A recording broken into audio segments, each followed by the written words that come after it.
Hey everybody, and welcome back to the Jedi Knights Watch. My name is Graham and I am very excited to bring another Hot Toys figure unboxing and review to you. This is Darth Maul from the Phantom Menace 2.0. And before we get going, I want to give a big shout out to Jeremy Casa from Plastic Hero Collectibles for providing this figure to me for review. Go check out his Facebook group. I got the link in the description below. Hit him up if you're looking for day one releases or even figures that have long been sold out. He can help you out. So thanks again to Jeremy for providing this figure. I am definitely picking this up, and I'm actually getting this exact Darth Maul. I'm not getting the deluxe. I'm not getting the speeder bike. Just with, you know, for display purposes. I didn't think I could fit it very well. I don't know. I have a hard time with like the Emperor's Throne and all that stuff. Like I kind of just need the consistency with the figures kind of all lined up. So I don't know. Anyways, looking at the box, this is the typical Star Wars box. It does have that cigar band on the bottom with a dash of red to it, and then you do have the figure on the side of the box too. It is going to be the typical Star Wars box, but that's fine. I kind of like it that they keep them all the same.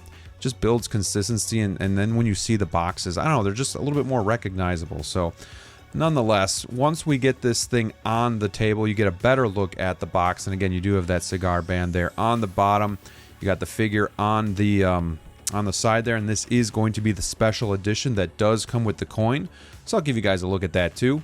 When we take the cover off, we see some art there, and then we also see our first look at the figure in the clamshell. So we're going to take that clamshell off. We're going to get a good look at this head sculpt, because that's really the moneymaker when it comes down to this 2.0. So taking a look here at everything that he comes with, definitely seems to be a lot to unpack, so we're going to get into that. But the first thing that just bounces out to me is obviously that coin. No, of course not. It's that head sculpt, that 2.0 head sculpt. Man, I am so excited for this, because when we got the first one, I just didn't see the Ray Park likeness. So we'll talk about that in a little bit. But first, you know, we got to start with the base.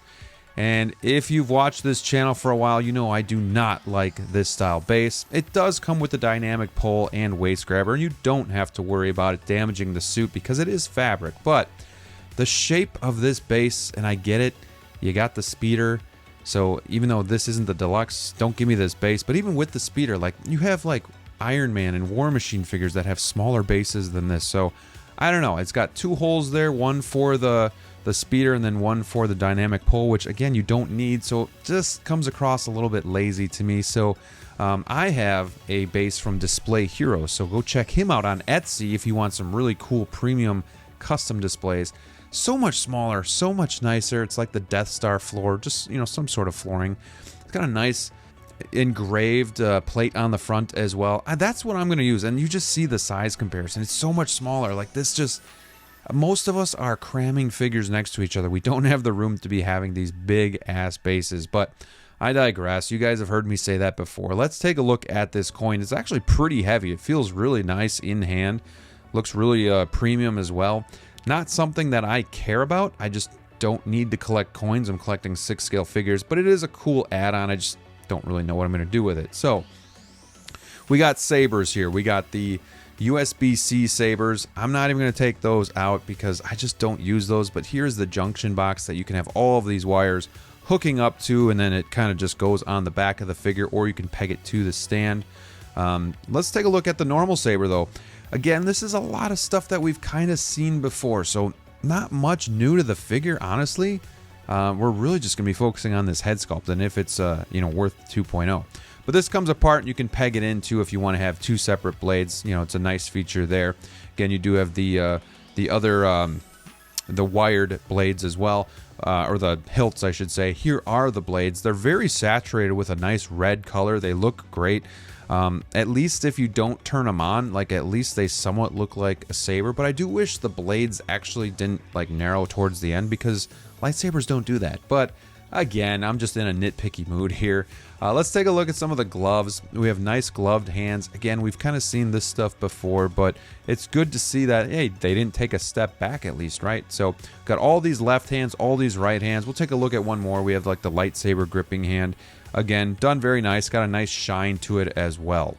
All right, let's take a look at this secondary head sculpt, because this is what I'm excited about. This is what I want to talk about. So let's get the plastic off here and take a look. And ooh, this thing is pointy. This thing is amazing. You got the single eye moving system, and it's a little off here, but I noticed that the eyes are a bit loose and actually really hard to hold a pose. And again, it's kind of why I like the purr system. I know not everybody does, but that's why I do. The horns look really detailed, really good paint application, really sharp. Be careful. The skin looks amazing. It's not printed, and it's not like imprinted on. It's just printed on. So it's flush. It looks natural. You can see the single eye moving system there. The face is more narrow and elongated, so it just looks more like Ray Park, and we'll talk about that a little bit further when we see the other head sculpt too. We got the probe droid here, and forgive me, I forgot all about the antenna, so I did not put that on here, but it does come with that antenna, and then it comes with this base as well, so you can have this standing next to him, a lot like the original one. A little bit less, I think a little bit less wear and tear or weathering on the actual droid itself. And then that purple like eye looks a little bit more vibrant, I guess I would say. But overall, this is a cool piece because it's just it's a droid. Like any type of droid is really cool. It's just a nice accessory to have. Really good detail. I always just like seeing all the detail on the different droids because Star Wars, it's just a lot of interesting stuff going on in Star Wars. And speaking of interesting, we have the binoculars here, and really cool too. Like it's got goldish silver washes on it, and it's again a unique piece, but lots of stuff going on here. Looks really realistic. It's plastic, but it looks like there's metal pieces on there, so another nice piece. And then we do have like the eye moving tool, and then we have an extra gauntlet that has this nice silver piece on it as well. If you want to swap out the gauntlet, you can definitely do that. And then we do have the components that hold the junction box onto the back of the Maul figure as well. And we also have his cloak, and this actually feels really nice in hand. I got to give it to Hot Toys here. This looks and feels really nice. It's got a nice ribbed effect going down it, and it's got some wires. The hood does have a wire. The wires do seem a bit weak, but nonetheless, I still think this is going to fit a lot better than the other cloak did on the 1.0. That thing looked like he was wearing like a muumuu or something like that. It was just huge. So let's get the figure. Let's take the packaging off, and let's finally get our first look at our Darth Maul 2.0 from the Phantom Menace. Here we go. Getting him onto the turntable. Here he is, everybody. This is what we've been waiting for. 9 months from announcement to release. Very fast work by Hot Toys, and they didn't disappoint. This figure looks incredible. The proportions look good. He does not look like stumpy Darth Maul from the 1.0. The likeness to Ray Park is there. The detail in the head sculpt is amazing. Oh man, the eye moving system is awesome. Even though my eyes are pretty loose, it's kind of too loose where it's hard to get him, like when we're putting the head on, it kind of, the eyes get messed up. But nonetheless, look at this head sculpt. Like, look at the detail. Look at the horns. Like the gradient, the dark to the light going on in the horn. The nice shine. You got, of course, you got to have the earring in the ear there as well. But man, I'm super impressed. This has got to be the best likeness we've had to Ray Park. And I also really like these boots. Now, they're not a split cut boot design, which is unfortunate. But look at everything that's going on here. I guess I never really looked at them. So there's a lot of cool things going on with this figure. And in hand, you might think like there's just not a lot of different. But you might be right. You might be wrong. I don't know.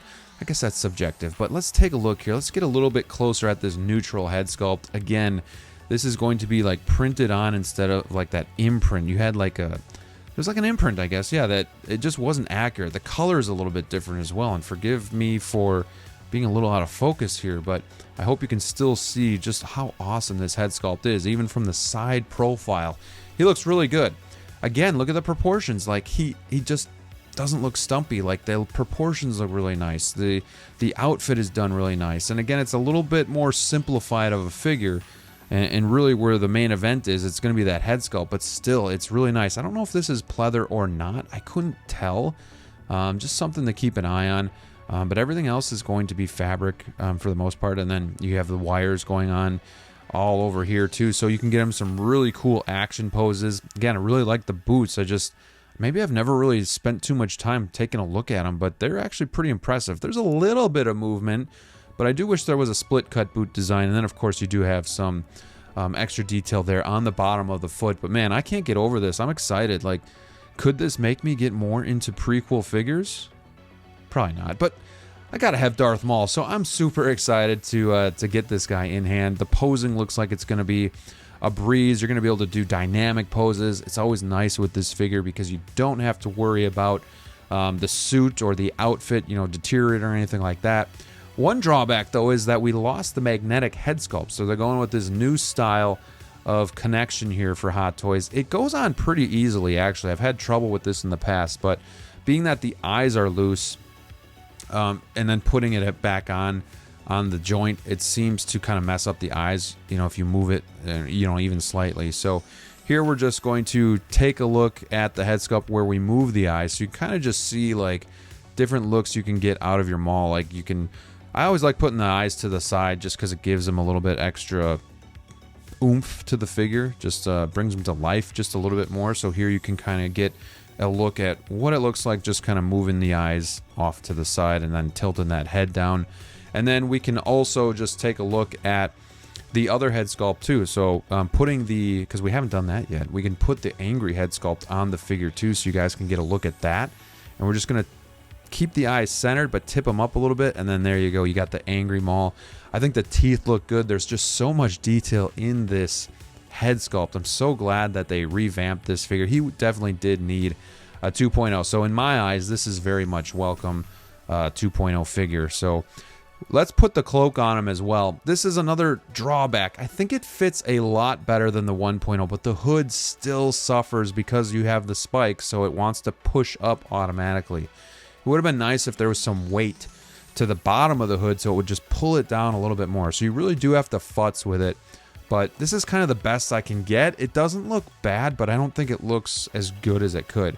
I do think the cloak, though, on the figure itself, we'll zoom out in a second here, but I do think the cloak fits a lot better. It feels a lot better in hand, so it doesn't look quite as baggy as the 1.0 did, at least in my humble opinion. So I think he looks good in both looks here. And then let's get him into some poses. Let's talk about some of the things that I like about the figure and some things maybe not so much. Starting with the things that I really like, well, it's super easy. It's the head sculpt improvements. This is the soul of the figure, and while everything else looks pretty good, and it's a little bit, maybe you could say plain because it's just a black figure, but the head sculpts are amazing, and that is what really puts this figure over the top. The cloak seems to be just a better material, seems to be a little bit more premium and form-fitting, so I do like that as well. It's easy to get on the figure, so no fusses about that. We'll talk about the hood in a second, though. And then, I don't know, I like the boots. Like, they're just cool to look at. It's like the Tumbler. Like, it's a black vehicle that doesn't have much going on for it, but when you really look at it, you see all the details. It's the same thing with his boots. I don't know, something about the boots kind of intrigues me. So a couple things that I didn't like as much, obviously it's the base. Like, we didn't even get the DX here. Could you please give us a normal style base? You can see I'm not even using it here because it's just, I don't like them at all. The other thing was problem with the loose eyes right out of the box was unfortunate. I'm very much a fan of the purge system. I wish they would have just perfected that and improved that instead of going to this. Loose eyes are a problem. I've had that before with figures, so that's unfortunate. And hopefully Hot Toys addresses that. And then finally, just the cloak hood. Like, the cloak itself is nice, but the hood, I wish there was a way to get that to just stay down more on covering the face than it just wants to kind of ride and pop up because of those horns. So none of those are deal breakers. I think this is definitely a figure you have to get if you're a Star Wars fan. Like, Maul is iconic, and this figure is amazing. So if you're on the fence, I hope this video maybe helps you decide, like, hey, I'm gonna jump in, I'm gonna get this, because this figure has a lot of presence. It's very imposing. He's gonna look so good when my copy comes in. I'm gonna put him probably with like Clone Wars and prequel stuff, so really excited to do that. Big thanks to Jeremy Casa again for sending me this figure so that we could review it early with you guys. Hopefully we'll get some more figures from him to review, and that way it'll help you guys if you decide you want to get these figures, but it'll also help me and maybe some of these figures if I want to pick up. So thank you guys so much for watching. Hit that like button, make sure you subscribe, and until next time, stay safe out there, and we'll see you soon.